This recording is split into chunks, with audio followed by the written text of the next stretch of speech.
Long ago, the Cowichan people became so numerous that they spread all over the land of the Cowichan Valley.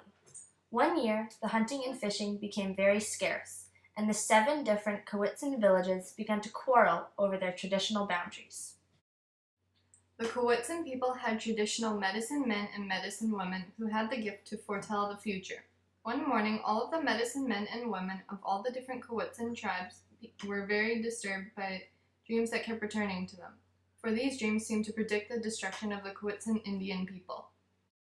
The medicine men and medicine women shared their dreams with one another.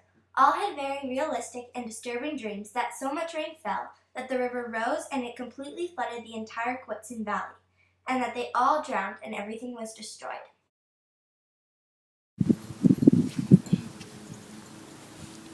Greetings, Elder Bucktooth. Good morning. These dreams are getting out of hand. What shall we do? We shall build a raft, a large raft, made of canoes tied together. I agree. I don't. This is a terrible idea. These dreams aren't even real. This is just going to waste all of our time. Well, if you don't agree, you don't have to participate. Tribal council over. Thank you for joining me.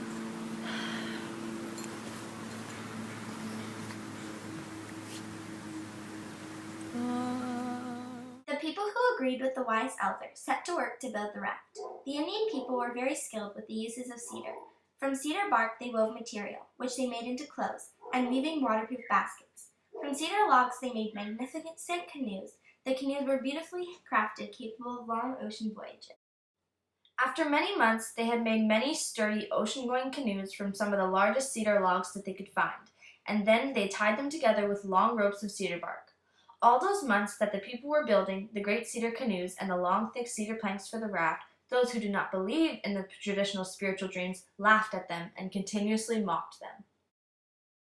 With a huge rope of cedar bark, they tied the raft to the top of Mount Provost. They passed the long rope through the middle of a large stone on top of the mountain.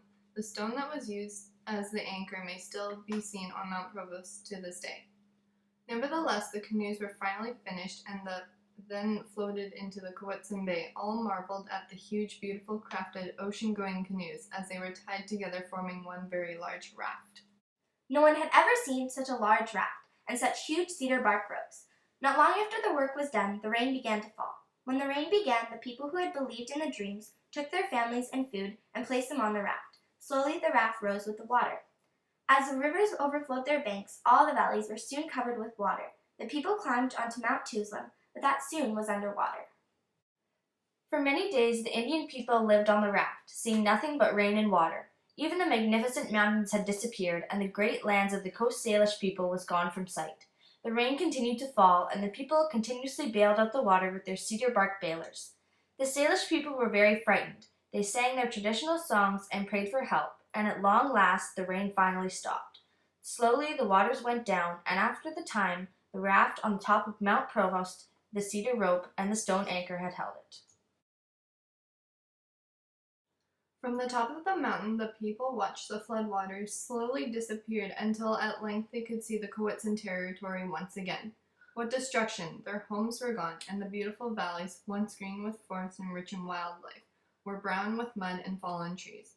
Both sad and glad, they returned to the places where they had lived.